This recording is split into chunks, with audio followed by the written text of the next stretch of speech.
नमस्कार, जय हिंद। मैं मोहन पाठक और बात करेंगे कि क्या राष्ट्रपति को सीजेआई यानी कि चीफ जस्टिस ऑफ इंडिया या भारत का सुप्रीम कोर्ट आदेश दे सकता है। अब इस चीज़ को लेकर हमने एक लेक्चर बनाया था जब उपराष्ट्रपति जगदीप धनखड़ जी द्वारा इस पर आपत्ति दर्ज कराते हुए एक स्पीच में अपनी बातें रखी गई थी। उस आर्टिकल को या उनकी बातों को हमने कवर किया था और आपको डिटेल में बताया था। इसी चैनल पर उपलब्ध है, आप जाकर प्लेलिस्ट में भारत में क्या चल रहा है देख सकते हैं। आपको बता दें कि हमारे पास दो प्लेलिस्ट हैं करंट अफेयर के, एक है भारत में क्या चल रहा है, एक है दुनिया में क्या चल रहा है। तो भारत से संबंधित जानकारियां आपको भारत में क्या चल रहा है प्लेलिस्ट 2025 में मिलेगा, और वहीं दुनिया में क्या चल रहा है प्लेलिस्ट 2025 में क्या चल रहा है। ठीक है, तो उसको आप देख सकते हैं। 2024 की भी प्लेलिस्ट है। इसी तरह निरंतर लाइफ टाइम आपको 2024 जैसे अब 25 चल रहा है, फिर 2026 में 2026 का करंट आ जाएगा। नाम वही रहेगा सेम, भारत में क्या चल रहा है, दुनिया में क्या चल रहा है। तो आपको बता दें कि उपराष्ट्रपति जगदीप धनखड़ बिल्कुल एकदम सुप्रीम कोर्ट के खिलाफ मोर्चा खोल दिए हैं। उन्होंने कहा कि संविधान का जो आर्टिकल 142 है, इसका जो लोकतांत्रिक शक्तियां हैं, इसके खिलाफ परमाणु मिसाइल बन गया है। बीजेपी सांसद निशिकांत दुबे ने भी इस पर अपनी बातें कही। उन्होंने कहा कि भारत के मुख्य न्यायाधीश की नियुक्ति, आपको बता दें कि CJI chief justice of India की नियुक्ति राष्ट्रपति की अनुशंसा पर ही होता है। राष्ट्रपति ही उनको शपथ ग्रहण करवाते हैं और उन्हीं के द्वारा राष्ट्रपति को आदेश किया जा रहा है कि आप ऐसे करिए, वीटो पावर का उपयोग इतने महीनों के भीतर कर दीजिए। ये सारी बातें हुई हैं और सुप्रीम कोर्ट ने ऑर्डर भी किया है वीटो पावर को ही लेके, या पॉकेट वीटो जिसे कहते हैं। ठीक है, तो इन्हीं सारी चीज़ों को लेकर पूरा देश में बवाल मचा हुआ है। सुप्रीम कोर्ट ने कहा था कि आर्टिकल 142 का इस्तेमाल करके तमिलनाडु के राज्यपाल को विधेयक रोकने पर उनके इतने ज़्यादा अधिकार नहीं है। आप विधेयक को एक लिमिट तक रोक सकते हैं, लाइफ टाइम के लिए नहीं रोक सकते हैं। और उन्होंने राष्ट्रपति को भी निर्देश दे दिए थे। तमिलनाडु विधानसभा में 2020 से 2023 के बीच करीब 12 के आसपास विधेयक पारित किए गए, और इन्हें मंजूरी के लिए जब राज्यपाल RN रवि के पास भेजा गया तो उन्होंने क्या किया, विधेयकों पर कोई कार्यवाही ही नहीं की और उसे दबाकर रख दिया। फिर अक्टूबर 2023 में तमिलनाडु सरकार ने इस मामले को सुप्रीम कोर्ट में चुनौती दे दी। इसके बाद राज्यपाल ने 10 विधेयक बिना साइन किए वापस भी कर दिए और 2 विधेयकों को राष्ट्रपति के पास विचार के लिए भेज दिया। फिर क्या था, सरकार ने 10 विधेयक दोबारा पारित करके फिर से राज्यपाल के पास भेज दिया। आपको बता दें कि रूल से एक होता है भारतीय संविधान में, मुझे जहाँ तक याद है कि एक बार अगर राज्यपाल या राष्ट्रपति किसी कानून को वापस कर देते हैं और फिर से उसे विधानसभा या संसद में फिर से पारित करके राज्यपाल या राष्ट्रपति के पास भेजा जाता है, स्टेट का अलग केंद्र का अलग, स्टेट में राज्यपाल केंद्र में राष्ट्रपति, तो एक तरह से मजबूरी हो जाती है कि अब उस पर कहीं ना कहीं राष्ट्रपति को साइन करना पड़ता है, ऐसा है। ठीक है, तो जब दोबारा 10 विधेयक लौटाए गए तो उनको दोबारा से जब पारित करके भेजा गया तो राज्यपाल ने इस बार इन्हें राष्ट्रपति के पास भेज दिया कि भैया हमसे मतलब इन्हें, जाओ ऊपर जाओ। सुप्रीम कोर्ट ने 8 अप्रैल 2025 को इसी मामले में एक फैसला दिया। इस फैसले में राज्यपाल के इस तरह विधेयकों को अटकाने को अवैध बताया कि भैया राज्यपाल महोदय ये सही नहीं है, ठीक नहीं है। जस्टिस JB पारदीवाला की बेंच ने राज्यपाल से कहा कि आप संविधान से चलें, पार्टियों की मर्जी से नहीं, यानी कि संवैधानिक प्रक्रिया में चलिए। कोई पार्टी से आप पहले जुड़े थे, अब आप राज्यपाल हैं तो अब किसी पार्टी के नहीं रह गए। तो राज्यपाल ने ईमानदारी से काम नहीं किया, ये आरोप सुप्रीम कोर्ट ने लगा दिया। इसलिए कोर्ट ने आदेश दिया कि इन 10 विधेयकों को पारित माना जाए। यह पहली बार था जब राज्यपाल की मंजूरी के बिना विधेयक पारित हो गए, यानी कि राज्यपाल ने मंजूरी नहीं दिया और विधेयक कानून के रूप में बन गया। संविधान में यह निर्धारित नहीं किया गया है कि विधानसभा से पारित विधेयक को राज्यपाल या राष्ट्रपति कितने दिनों के भीतर मंजूरी या नामंजूरी देनी होगी। संविधान में सिर्फ इतना लिखा है कि उन्हें जितनी जल्दी हो सके फैसला लेना होगा। सुप्रीम कोर्ट ने इस जितनी जल्दी हो सके को डिफाइन कर दिया। आपको बता दें कि भारत में संविधान की व्याख्या कौन करता है, तो भारत में संविधान की व्याख्या के लिए सुप्रीम कोर्ट को ही सर्वोच्च माना जाता है। कि संविधान में कोई आर्टिकल है, अगर उस पर कोई पेंच फंसता है तो देश की सुप्रीम कोर्ट में जो फैसला आता है उसी को मान्य किया जाता है। तो अपनी अपनी जगह दोनों लोग सही हैं, राज्यपाल भी सही है, राष्ट्रपति भी सही है, भारत सरकार भी सही है और सुप्रीम कोर्ट भी सही है। जो लिखा गया है उसी का पालन है, क्योंकि उसमें लिखा गया है कि अपने मर्जी से वो फैसला ले सकते हैं। तो भैया उनकी मर्जी है कि फैसला नहीं लेंगे तो नहीं ले रहे हैं, टाइम लिमिट है नहीं। लेकिन सुप्रीम कोर्ट कह रहा है कि भाई ये ज़रूरी थोड़ा है कि आपको ये मिला है तो आप इसको इतने दिनों तक रोक लेंगे, जिससे कि राज्य में जो कार्य हैं वो प्रगति पर ना हो पाए, क्योंकि जब कानून नहीं बनेगा तो काम नहीं होगा, डेवलपमेंट नहीं हो पाएगा। तो तमिलनाडु सरकार का भी अपना पक्ष एक तरह से सही है, राज्यपाल भी अपनी जगह से है, सुप्रीम कोर्ट को जो अधिकार हैं कि वो डिफाइन कर सकता है, परिभाषित करता है। कोई आर्टिकल फंस रहा है उसको परिभाषित करेगा। भारत सरकार जो कानून में लिखा है उसको देख रहा है। अब सुप्रीम कोर्ट जो कहेगा भारत सरकार उसको मानेगा। आपको बता दें कि सुप्रीम कोर्ट के फैसले को भी भारत सरकार पलट सकता है, लेकिन वो अध्यादेश के द्वारा होता है। जब भारत सरकार या भाजपा शासित जो केंद्र सरकार है उसने जब राम मंदिर पर विधेयक नहीं लाया, राम मंदिर पर अध्यादेश नहीं लाया, वो चाहती तो सुप्रीम कोर्ट में मामला ही नहीं चलता। जब मन करता वो अध्यादेश लाकर सीधा राम मंदिर बना लेता, लेकिन जब उस मामले में उन्होंने नहीं किया तो आगे थोड़े करने वाले हैं, अभी नहीं लगता। बाकी वो भी मज़ा ले रहे हैं, देखते हैं क्या चलता है। फिर मामला आगे बढ़ा। अच्छा, आपको बता दें कि अगर राज्य सरकार कोई विधेयक मंजूरी के लिए भेजती है तो राज्यपाल को 1 महीने के भीतर कार्रवाई करनी होगी, ऐसा सुप्रीम कोर्ट ने कहा। सुप्रीम कोर्ट ने आगे बहुत सारी बातें कही। सुप्रीम कोर्ट ने कहा कि अगर राज्यपाल विधेयक को राष्ट्रपति के पास भेज देते हैं तो राष्ट्रपति के पास भी इस फैसले को लेने के लिए 3 महीने का ही समय होगा, इससे ज़्यादा नहीं करना। मतलब 90 दिन से ज़्यादा टाइम नहीं लेना भैया। इससे ज़्यादा दिन होने पर उन्हें उचित कारण भी बताना होगा कि भाई किस लिए इसे रोका गया है। अगर राज्यपाल या राष्ट्रपति समय सीमा के भीतर कोई कार्रवाई नहीं करते हैं तो राज्य सरकार अदालत जा सकती है। यानी कि अगर 3 महीने के भीतर ये कार्य नहीं होता है राज्यपाल या राष्ट्रपति द्वारा तो भैया मामला सुप्रीम कोर्ट में जाएगा। उपराष्ट्रपति जगदीप धनखड़ ने आर्टिकल 142 और अदालतों पर बातें कही। उन्होंने 17 अप्रैल को उपराष्ट्रपति जगदीप धनखड़ द्वारा अदालतें राष्ट्रपति को आदेश नहीं दे सकती हैं, ऐसा उन्होंने कहा कि कोई अदालत राष्ट्रपति को, भारत के राष्ट्रपति को जो भारत का प्रथम नागरिक होता है, उसे आदेश नहीं दे सकती। हाँ, उनसे अनुरोध कर सकती है। मेरा ये अपना पर्सनल व्यू है कि उनसे कह सकती है कि ऐसा आप विचार कर सकते हैं, ऐसे प्रावधान हो सकते हैं। लेकिन डायरेक्ट हिट आदेश करना मुझे भी थोड़ा सा अनुचित लगा कि सुप्रीम कोर्ट कैसे उनको आदेश कर सकता है। राष्ट्रपति को, प्रधानमंत्री को करता समझ में आता, भारत सरकार को करता समझ में आता, किसी राज्य सरकार को करता समझ। भारत के राष्ट्रपति को, जो भारत का सर्वोच्च नागरिक है, भारत का प्रथम नागरिक है, भारत की तीनों सेनाओं का अध्यक्ष है, भारत में प्रथम व्यक्ति है, भारत की संप्रभुता उनके मुताबिक है। और भारत में ऐसे ही 1-2 पद हैं जिनके ऊपर कार्यवाही नहीं हो सकती जब तक वो अपने पद पर बने हैं। इतना गरिमामय पद है।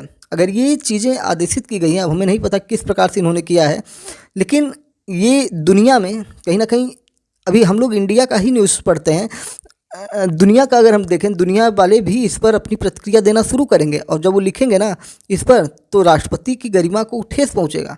दुनिया का मीडिया यही लिखेगा कि भारत की जो सुप्रीम कोर्ट है ये भारत के राष्ट्रपति को आदेश देती है। यानी कि भारत में सबसे बड़ी अदालत हो गई, राष्ट्रपति से भी बड़ी अदालत होगी। जबकि न्यायपालिका, कार्यपालिका, राष्ट्रपति ये अंग है, हमारी जो संविधान है उसके अंग हैं। लेकिन इस प्रकार से सीधा डायरेक्ट राष्ट्रपति अनुरोध करिए, मामला समझ में आता है। ये ऐसी पीड़ा जगदीप धनखड़ के अंदर चल रही होगी, मुझे जहाँ तक लगता है।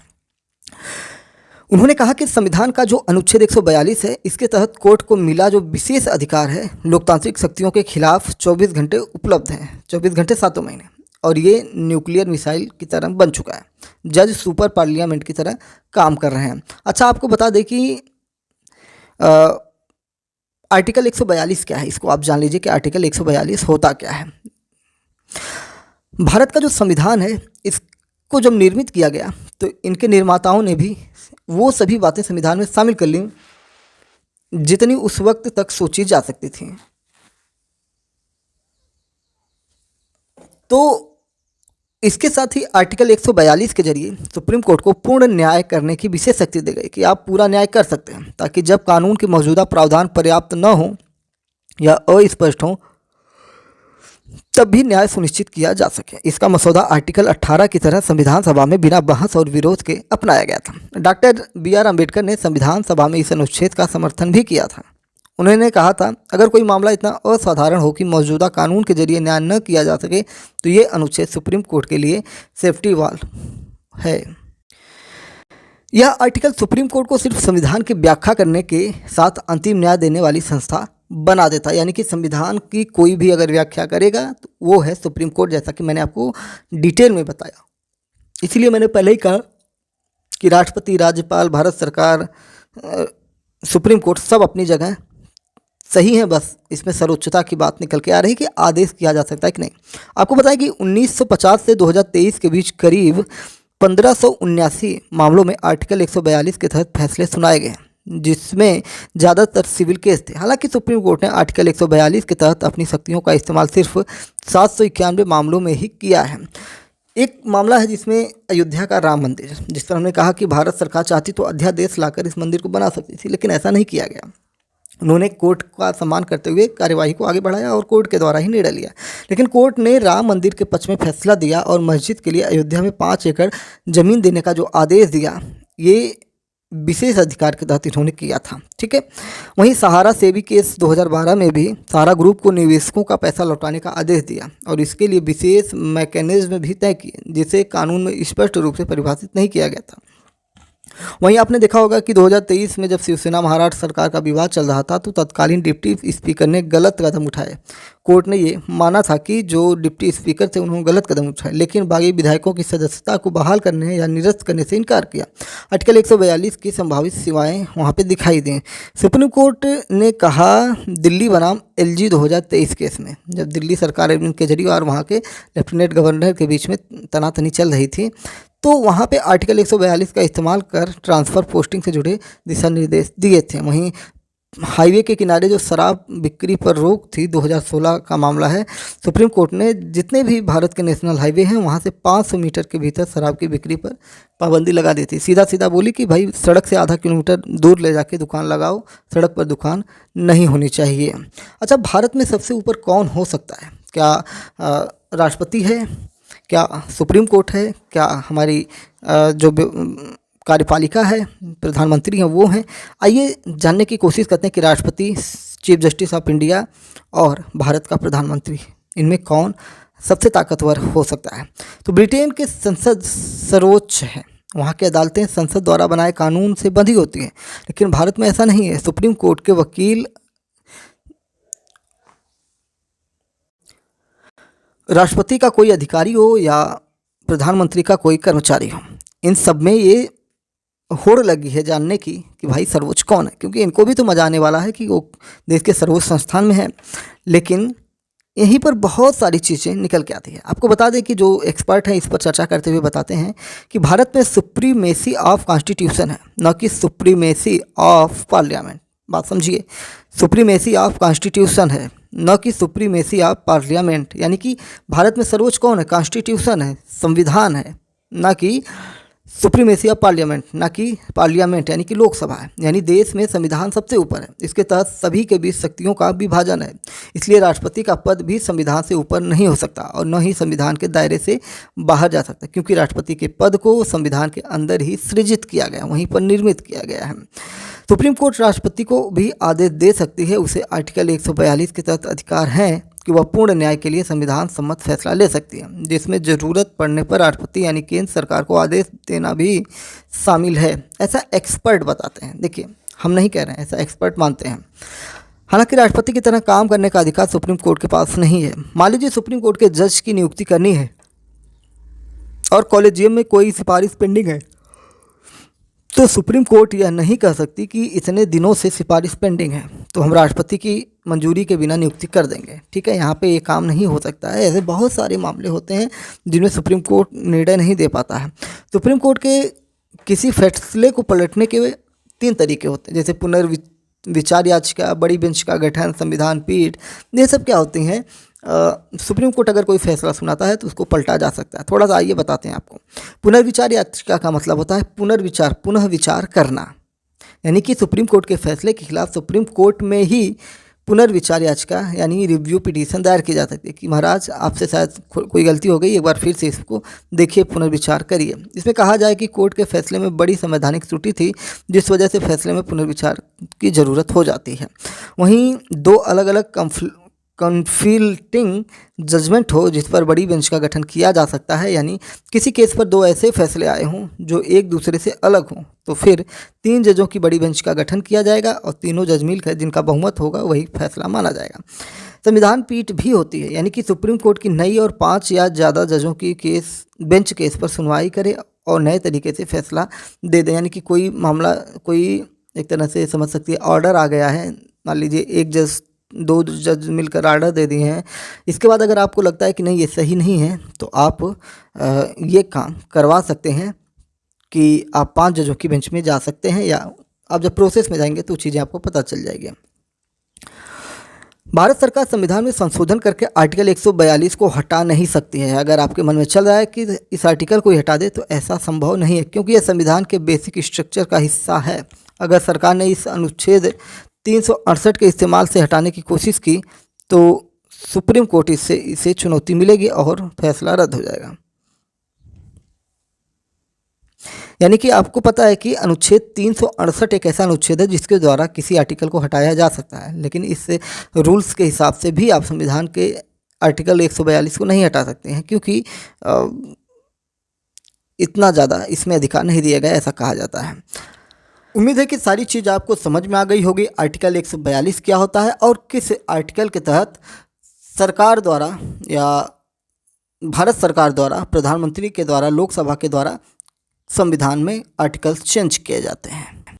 चैनल पर नए हैं तो चैनल को सब्सक्राइब करके daily current affairs, news analysis के लिए हमारे साथ जुड़ सकते हैं। अपने विचारों को भी कमेंट बॉक्स में बता सकते हैं। जय नमस्कार, भारत माता की जय।